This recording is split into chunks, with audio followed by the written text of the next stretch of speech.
Good morning to all of you. Welcome to our channel Simplified Study. Dear students, today we are going to study the interrogative sentences of past and definite tense. In my earlier videos, I have already told to you the past and definite tense and its simple and negative sentences. मैंने अपने पहले video में past and definite tense को simple और negative sentences में किस तरीके से ट्रांसलेट किया जाए बिल्कुल सिंप्लीफाइड वे में इजीएस्ट मैनर में मैंने आपको बताया था। आज हम पास्ट इंडेफिनिट के इंट्रोगेटिव सेंटेंस को पढ़ेंगे।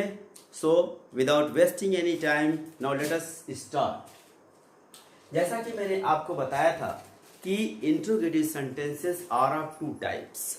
इंट्रोगेटिव सेंटेंसेस मुख्यतया दो प्रकार के होते हैं। पहला टाइप का जो इंट्रोगेटिव सेंटेंस होता है उसमें इंट्रोगेटिव वर्ड पहले ही आता है, वाक्य के स्टार्टिंग में, शुरुआत में आता है। और एक इस विशेषता इसकी यह होती है इस प्रकार के वाक्यों की कि इनका जब आंसर देना होता है फर्स्ट टाइप के इंट्रोगेटिव सेंटेंसेस के, तो हम इसका उत्तर यस और नो में दे सकते हैं, हाँ अथवा ना में। जैसे क्या मोहन ने दरवाजा तोड़ा, आप सिंपली उत्तर दे सकते हैं यस और नो। क्या राधा दिल्ली गई थी, आप हाँ और ना में ऐसे क्वेश्चंस का, ऐसे इंट्रोगेटिव सेंटेंसेस का जवाब दे सकते हैं। सेकेंड टाइप का जो इंट्रोगेटिव सेंटेंसेस होता है उसमें इंट्रोगेटिव वर्ड वाक्य के बीच या अंत में होते हैं, और याद रखें कि इसका उत्तर कभी भी आप हाँ और ना में नहीं दे सकते। एक उदाहरण से समझा जाए, अगर मैं आपको कहूँ कि आपने भोजन कब किया था, तो क्या आप इस प्रश्न का उत्तर हाँ और ना में दे सकते हैं? कभी नहीं। तो डियर फ्रेंड्स, मैं आपको बिल्कुल इंटरेस्टिंग वे में आपको interrogative sentences past and definite का बताने जा रहा हूँ। लेकिन इसके पहले आपको एक प्रॉमिस करना होगा कि आप इस वीडियो को शुरू से लेकर लास्ट तक देखेंगे, और मेरा प्रॉमिस है कि आज आपको मेरे पढ़ाने से पास्ट एंड डेफिनिट टेंस का इंट्रोगेटिव सेंटेंस फुल्ली क्लियर हो जाएगा। तो अब देखें, यदि हमारा इंट्रोगेटिव सेंटेंस शुरू होता है प्रश्नवाचक शब्द से, अर्थात इंट्रोगेटिव सेंटेंस में प्रश्नवाचक शब्द पहले होता है, तो इसके अंतर्गत हमारा जो रूल है सबसे पहले डिड, उसके बाद सब्जेक्ट, यदि वाक्य में नॉट अथवा नेवर, इसका मतलब यदि नहीं दिया है तो नॉट, और कभी नहीं दिया है तो नेवर, और यदि दोनों नहीं दिया है तो दोनों को छोड़ देंगे, किसी का प्रयोग नहीं करेंगे। फिर इसके बाद वर्ब का फर्स्ट फॉर्म, ऑब्जेक्ट, और एट लास्ट इंट्रोगेटिव मार्क, जिसको इंट्रोगेशन साइन बोलते हैं, प्रश्नवाचक चिन्ह। उदाहरण से अब समझा जा सकता है। वाक्य है क्या मोहन बाजार जाता था। तो जैसा कि मैंने पहले वीडियो में आपको बताया था कि कुछ स्टेप्स हैं ट्रांसलेशन के, यदि आप उन स्टेप्स को फॉलो करते हैं तो definitely it's sure, dead sure that your translation will never be wrong, और in case you don't follow those steps certainly you are going to commit a mistake. और मैंने वो स्टेप क्या बताया था कि सबसे पहला काम TTST rule. TT means tense का टाइप, ST मीन्स सेंटेंस का टाइप, और रूल उसके बाद आपको लगाना है। अब TT हम क्लियर करें तो पास्ट इंडेफिनिट टेंस हमारा क्लियर हो गया। सेंटेंस क्लियर करें तो इंट्रोगेटिव सेंटेंस क्लियर हो गया। और इसके टाइप्स की जब बात करेंगे तो हम प्रश्नवाचक शब्द पहले पाते हैं, यही आपका प्रश्नवाचक शब्द है। सॉल्व करने का रूल यहाँ पे दिया गया है, तो थर्ड स्टेप में आप रूल लगाते हैं। अब चला रूल लगाया जाए। तो सबसे पहले डिड, उसके बाद कह रहा है कि सब्जेक्ट। आपको ऑलरेडी मालूम है कि सब्जेक्ट क्या होता है, सब्जेक्ट डूयर होता है, उस कार्य को करने वाला होता है। तो जाने का कार्य मोहन कर रहा है, इसलिए मोहन इस वाक्य का सब्जेक्ट हुआ। ध्यान से देखेंगे। फिर कह रहा है नॉट या नेवर, यहां पर न तो नहीं दिया है और न तो कभी नहीं, अर्थात नहीं भी नहीं है और कभी नहीं भी नहीं है। इसका मतलब न नॉट का प्रयोग होगा और न तो नेवर का प्रयोग। फिर आगे बढ़ेंगे। वर्ब का फर्स्ट फॉर्म, जी हाँ, वर्ब का फर्स्ट फॉर्म क्रिया क्या है? जाना। गो मीन्स जाना, बाकी ऑब्जेक्ट क्या बचा? बाजार। यहां पे लिख देंगे टू द मार्केट। इस तरह से हमारा ये ट्रांसलेशन कंप्लीट हुआ। अब ध्यान से देखें, अगर अदर सेंटेंसेस भी आपको मिलते हैं कि क्या मोहन स्कूल जाता था, तो आप तुरंत बनाएंगे कि did Mohan go to school. क्या मोहन हॉस्पिटल जाता था, तो did Mohan go to the hospital. यदि नेगेटिव सेंटेंसेस है, ध्यान से देखें, क्या सीता चाय नहीं बनाती थी। अब इसको देखें तो सबसे पहला जो स्टेप मैंने बताया टीटी से यहाँ क्लियर हुआ, past indefinite, ST means sentence type. यहाँ क्लियर हुआ कि सेंटेंस हमारा इंट्रोगेटिव है और उसमें टाइप क्या है, प्रश्नवाचक शब्द पहले। और डियर फ्रेंड्स, आप जान गए कि आपका इंट्रोगेटिव सेंटेंस फर्स्ट टाइप वाला है, तो रूल उसका है डिड प्लस सब्जेक्ट नॉट या नेवर, वर्ब का फर्स्ट फॉर्म प्लस ऑब्जेक्ट और अंत में इंट्रोगेशन मार्क। देखा जाए इसको तो सबसे पहले यहाँ पे डिड राइट करेंगे। डिड के बाद हमारा जो बनाने का कार्य कर रहा है सीता, सीता सब्जेक्ट है तो हम सीता लिखेंगे। उसके बाद कह रहा है नॉट या नेवर। ध्यान से देखेंगे कि नहीं शब्द दिया है अथवा कभी नहीं। यहां पे दिया हुआ है नहीं शब्द, इसलिए हम नॉट का ही प्रयोग करेंगे। नॉट का यूज हो गया प्लस वर्ब का फर्स्ट फॉर्म। फर्स्ट फॉर्म है मेक या प्रिपेयर, या तो मेक लिखें या तो प्रिपेयर लिखें। अब बचा क्या, ऑब्जेक्ट। ऑब्जेक्ट क्या है, टी। टी मीन्स चाय और मॉडर्न इंग्लिश में इसको CHAI चाय भी बोला जाता है। आप दोनों में से कोई भी लिख सकते हैं। इसी तरीके से आप अन्य वाक्यों को हल करने की कोशिश कर सकते हैं, जैसे क्या वह सोता था।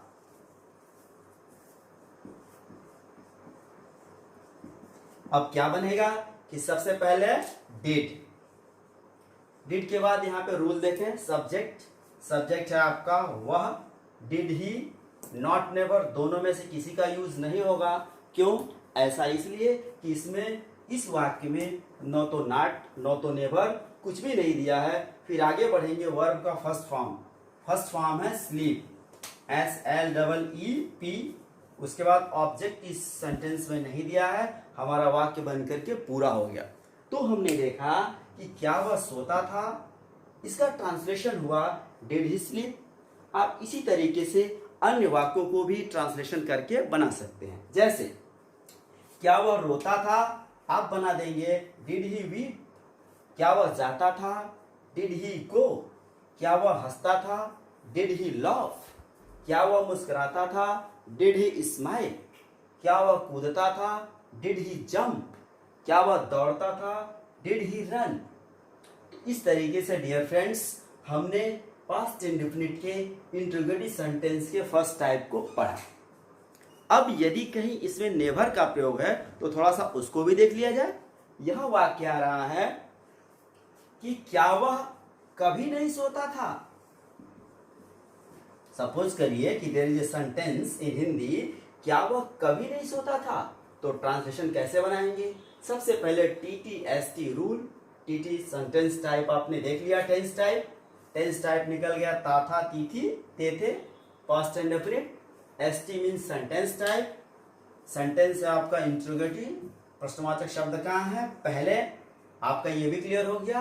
अब रूल यहाँ पे मैंने अभी जस्ट आपको बताया है और कई एग्जांपल्स भी मैंने आपको दिया है।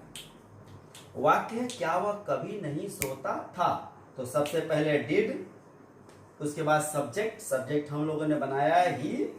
फिर उसके बाद नॉट या नेवर। क्योंकि इस वाक्य में कभी नहीं दिया हुआ है, इसलिए हम लोग नॉट का प्रयोग नहीं करेंगे बल्कि नेवर का प्रयोग करेंगे। उसके बाद नॉट या नेवर के प्रयोग करने के बाद वर्ब का फर्स्ट फॉर्म, और वर्ब हमारी है स्लीप, SLEEP। हमारा वाक्य बन करके तैयार हो गया। ऑब्जेक्ट इस सेंटेंस में नहीं था। इस तरीके से हम लोगों ने इंट्रोगेटिव सेंटेंसेस के अर्थात पास्ट इंडेफिनिट टेंस के इंट्रोगेटिव सेंटेंसेस को, फर्स्ट टाइप के सेंटेंसेस को बहुत अच्छे ढंग से समझा। अब चलें सेकेंड टाइप के जो इंट्रोगेटिव सेंटेंसेस हैं उनको देखा जाए। तो सेकेंड टाइप के इंट्रोगेटिव सेंटेंस को जब हम सॉल्व करेंगे तो थोड़ा सा उसके रूल को कॉशियस होकर के, सावधान होकर के जरूर देखेंगे। सबसे पहला बात कि इंट्रोगेटिव वर्ड को हम राइट करेंगे, उसके बाद डिड प्लस सब्जेक्ट, यदि नॉट अथवा नेवर में से किसी का यूज रहे तो दोनों में से एक लिखेंगे, और यदि दोनों का यूज नहीं होता है तो हम इसको यूज नहीं करेंगे।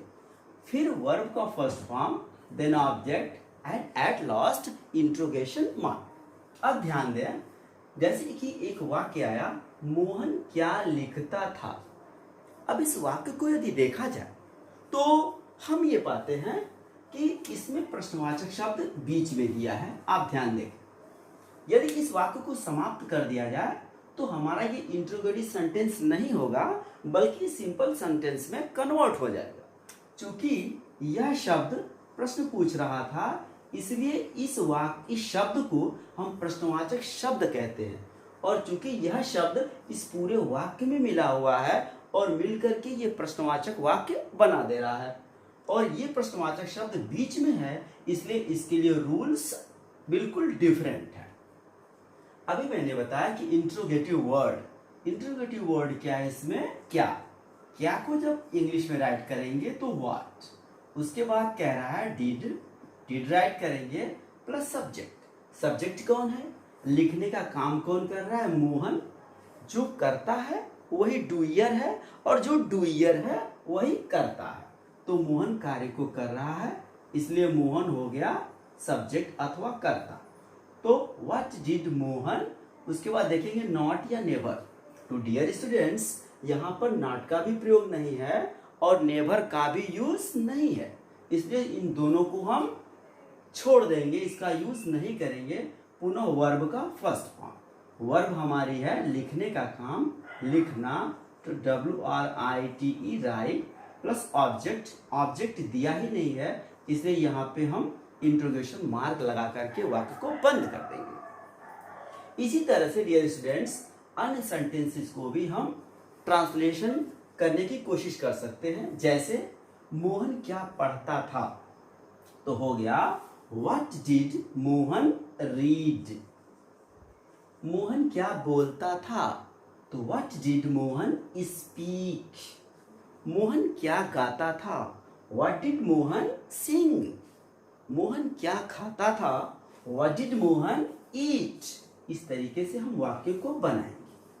आगे देखें, यदि कहीं पे नॉट शब्द दिया है, मोहन क्या नहीं लिखता था, तो बिल्कुल सिंपल है कि हम सब्जेक्ट के बाद ही नॉट का प्रयोग करेंगे। यहाँ पे मोहन सब्जेक्ट है, यहीं पे हम नॉट का प्रयोग करेंगे।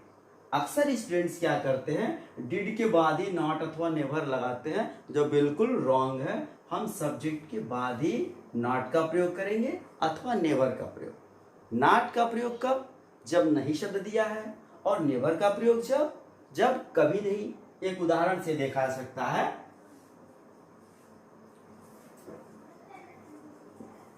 वाक्य है मोहन क्या कभी नहीं खाता था। कौन सी ऐसी चीज है जिसे मोहन कभी नहीं खाता था, ध्यान देंगे। अब इस वाक्य को देखें तो हमारा जो इंट्रोगेटिव वर्ड है ये सेंटेंसेस के बिल्कुल बीच में है। तो रूल के अनुसार इंट्रोगेटिव वर्ड को हम सबसे पहले राइट करेंगे। अब इसके बाद कह रहा है, यहाँ पे देखें डिड, हम भी डिड लिखेंगे। डिड के बाद कह रहा है सब्जेक्ट इसमें है मोहन। क्लियर हो गया। मोहन के बाद कह रहा है कि नॉट या नेवर, चूंकि इसमें कभी नहीं दिया है इसलिए हम नेवर का प्रयोग करेंगे। फिर वर्ब का फर्स्ट फॉर्म, क्रिया क्या है, खाना, EATE। ऑब्जेक्ट नहीं दिया है इसलिए हम इसको क्लोज करेंगे इंट्रोगेशन मार्क को लगा करके। डियर स्टूडेंट्स, इस तरीके से हमने, यदि वाक्य में प्रश्नवाचक शब्द अर्थात इंट्रोगेटिव वर्ड बीच में दिया हो, मिडल में दिया हो, at the last of sentence, तो इसको बढ़िया से हम लोगों ने पढ़ा। अब थोड़ा सा कुछ स्पेशल केस है, कुछ एक्सेप्शन है जहाँ पे ये रूल फॉलो नहीं होता, वहाँ पे हमको बहुत ज़्यादा ध्यान देना है। अब उसको भी देखा जाए। यदि वाक्य में हमारा कर्ता हु है, सब्जेक्ट है, जैसे दरवाजा कौन खोला था या दरवाजा कौन खोलता था, तब कौन शब्द तो हमारा बीच में आया, इंट्रोगेटिव वर्ड तो हमारा बीच में आया, लेकिन ये रूल फॉलो नहीं होगा। उसके लिए सिंपल सा रूल है, यहाँ मैंने लिखा आपकी सुविधा के लिए कि हु या विच प्लस सब्जेक्ट वर्ब का सेकेंड फॉर्म प्लस ऑब्जेक्ट। तो डियर स्टूडेंट्स, मैं यहाँ हु की बात कर रहा हूँ, विच प्लस सब्जेक्ट की बात नहीं कह रहा हूँ। हु मीन्स कौन। तो सबसे पहले हम हु राइट करेंगे। अब तक क्या होता था कि इंट्रोगेटिव वर्ड लिखते थे और डिड लगाते थे, यहाँ पे ऐसा नहीं करेंगे। इंट्रोगेटिव वर्ड तो लिखे, उसके बाद हम क्या करेंगे, वर्ब का second form opened the door, object है, उसके बाद इसको हम राइट कर देंगे।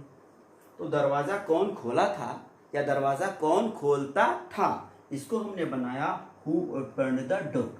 उसी तरह दिल्ली कौन जाता था, मान लीजिए वाक्य आया दिल्ली कौन जाता था। वाक्य को क्या करेंगे, कौन तो बीच में दिया है, तो हम इस रूल को फॉलो करेंगे कि सबसे पहले हु, उसके बाद वर्ब का second form went to Delhi. अन्य वाक्यों को भी बना सकते हैं कि हॉस्पिटल कौन जाता था, who went to hospital. School कौन जाता था, हु वेंट टू स्कूल। मंदिर कौन जाता था, who went to the temple. मस्जिद कौन जाता था, who went to the mosque. Agra कौन जाता था, हु वेंट टू आगरा। अगला वाक्य थोड़ा सा और एग्जाम्पल देखें। टेलीफोन का आविष्कार किसने किया था। यदि वाक्य आया हमारे सामने टेलीफोन का आविष्कार कौन किया था, अब देखें कौन शब्द सबसे लास्ट में आया, तो हम क्या करेंगे, इसको यहां राइट करेंगे हु, पुनः वर्ब का सेकेंड फॉर्म। आविष्कार करना ये क्रिया है, डिस्कवर DISCOVER, या सबसे अच्छा उससे भी बेहतर इन्वेंट, क्योंकि डिस्कवर मीन्स खोज करना होता है और इन्वेंट मीन्स होता है आविष्कार करना। तो इन्वेंट डियर स्टूडेंट्स हम राइट करेंगे, ये एप्रोप्रिएट वर्ड होगा, हु इन्वेंटेड टेलीफोन। तो डियर स्टूडेंट्स, हमने हु का भी प्रयोग पढ़ा जो इस रूल से बिल्कुल भिन्न है। अब थोड़ा सा और हम देखें नेक्स्ट सेंटेंसेस के, नेक्स्ट टाइप ऑफ सेंटेंसेस को। अब हम लोग देखेंगे कुछ स्पेशल टाइप के सेंटेंसेस जो कि काफ़ी इंपॉर्टेंट है आप सभी लोगों के लिए। अभी मैंने बताया कि यदि इंट्रोगेटिव सेंटेंस है और प्रश्नवाचक शब्द इन द मिडल और at the last of sentence है, वाक्य के बीच अथवा अंत में है और हु लगा है और नहीं अथवा नेवर का प्रयोग नहीं है, तो हम वर्ब का सेकेंड फॉर्म राइट करते थे। लेकिन यदि कहीं नहीं और कभी नहीं शब्द दिया है तो उसका ट्रांसलेशन बिल्कुल डिफरेंट होगा। अब ध्यान से देखें, एक एग्जाम्पल से इस बात को समझा जा सकता है। वाक्य दिया है किताबें कौन नहीं चुराता था। यदि पास्ट इंडेफिनिट का वाक्य है तो हम, यदि नहीं शब्द दिया है तो हम इस रूल का फॉलो करेंगे। क्या है, सबसे पहले हु, उसके बाद डिड नॉट, वर्ब का फर्स्ट फॉर्म प्लस ऑब्जेक्ट। अब ध्यान से देखें, इसके पहले मैंने बताया था TT ST और रूल। TT क्लियर हो गया, टेंस टाइप। सेंटेंस टाइप भी क्लियर हो गया कि इंट्रोगेटिव सेंटेंस है, किस टाइप का है, बीच में है, और स्पेशल आ गया आपका कौन, और कौन के साथ क्या लगा है, निगेटिव, जो कि मैंने यहाँ पे राइट कर दिया है। तो सबसे पहले हम कौन का ट्रांसलेशन बनाएंगे, हु। उसके बाद रूल क्या कह रहा है, did not. Did not right करेंगे प्लस वर्ब का फर्स्ट फॉर्म। डिड नॉट के बाद वर्ब का फर्स्ट फॉर्म, यहां देखें STEAL। बचा क्या, ऑब्जेक्ट बुक्स। हमारा ट्रांसलेशन हो गया who did not steel books. उसी तरीके से दिल्ली कौन नहीं जाता था, यदि वाक्य लिया जाए, ध्यान से देखें, दिल्ली कौन नहीं जाता था। क्या ट्रांसलेशन बनेगा? सबसे पहले हु के बाद डिड नॉट के बाद वर्ब का first form who did not go to Delhi. इस तरीके से हमने देखा कि दिल्ली कौन नहीं जाता था, इसका ट्रांसलेशन बना who did not go to Delhi. उसी तरह से और भी वाक्यों को हम इसी पैटर्न पे बना सकते हैं। स्कूल कौन नहीं जाता था, who did not go to school. Hospital कौन नहीं जाता था, who did not go to hospital. आम कौन पसंद नहीं करता था। एक वाक्य आया, आम कौन पसंद नहीं करता था। वाक्य हो गया सबसे पहले हु के बाद डिड नॉट के बाद वर्ब का first form like mangoes. Translation बंद करके रेडी, अंत में क्वेश्चन मार्क। अब थोड़ा सा एक और देखा जाए, इसमें थोड़ा सा और समझा जाए। यदि वाक्य में जो प्रश्नवाचक शब्द है वही करता है, जैसे देखा जाए कौन छात्र कल स्कूल गया था, ऐसे कौन नेता झूठ बोला था या कौन नेता झूठ नहीं बोला था, तो हम इसको कैसे ट्रांसलेशन करेंगे? इसके लिए हम विच और वही सब्जेक्ट इस्तेमाल करेंगे। कौन छात्र, ध्यान से देखें यहाँ पे सब्जेक्ट नहीं दिया है, सब्जेक्ट इसी इंट्रोगेशन अर्थात इंट्रोगेटिव वर्ड में इंक्लूडेड है, अलग से सब्जेक्ट नहीं है। इसके लिए हम लिखेंगे विच स्टूडेंट। हो गया, प्रश्नवाचक शब्द भी हो गया और इसी के अंदर हमारा सब्जेक्ट अंडरस्टूड है, इम्प्लाइड है, निहित है, इसी में छिपा हुआ है।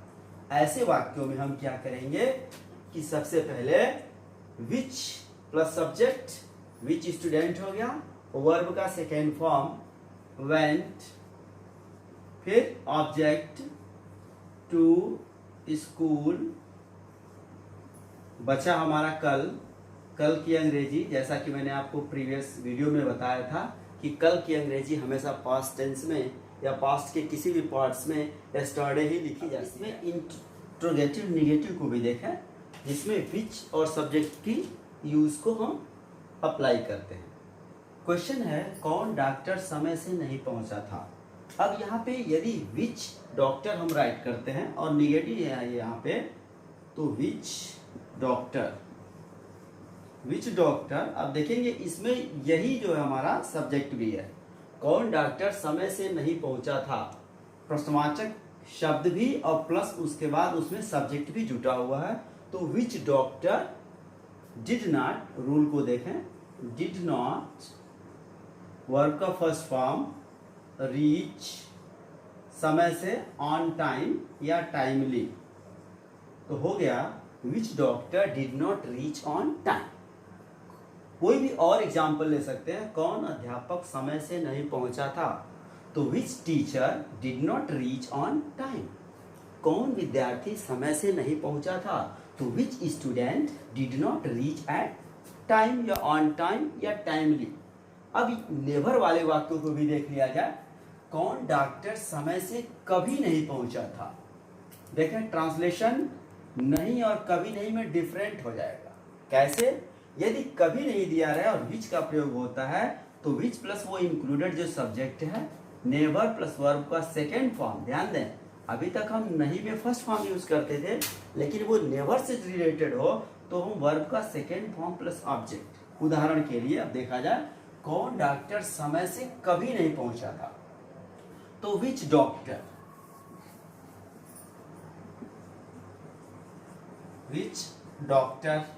विच डॉक्टर के बाद नेवर के बाद वर्ब का सेकेंड फॉर्म। जी हाँ, नेवर के बाद वर्ब का सेकेंड फॉर्म में हमारी वर्ब है रीच, इसका सेकेंड फॉर्म रीच्ड बन गया। और उसके बाद क्या है, समय से। ये जो बचा ऑन टाइम या टाइमली, दोनों में से कोई भी आप राइट कर सकते हैं, बिल्कुल सही होगा। दोनों में से किसी का भी use, either of the two आप यूज कर सकते हैं। तो हमने देखा कि कौन डॉक्टर समय से कभी नहीं पहुंचा था, इसका ट्रांसलेशन बना which doctor never reached on time. आप अन्य एग्जाम्पल अपने आप फॉलो कर सकते हैं, हल करने की कोशिश कर सकते हैं। कौन अध्यापक समय से कभी नहीं पहुंचा था, तो होगा which teacher never reached on time. कौन सा छात्र समय से कभी नहीं पहुंचा था, तो which student never reached on time. इस तरह से हमने देखा पास्ट एंड डेफिनिट को बहुत ही अच्छे ढंग से आपको समझाने का प्रयास मैंने किया। आई होप कि आपको मेरे द्वारा समझाई हुई सभी बातें पूर्णतः क्लियर होंगी। यदि किसी प्रकार की कोई भी दिक्कत हो तो आप कमेंट बॉक्स में जाकर के पूछ सकते हैं, और तब तक के लिए आप सिंप्लीफाइड स्टडी चैनल को सब्सक्राइब करना नहीं भूलेंगे। वीडियो को लाइक करें, शेयर करें और हैव ए नाइस डे।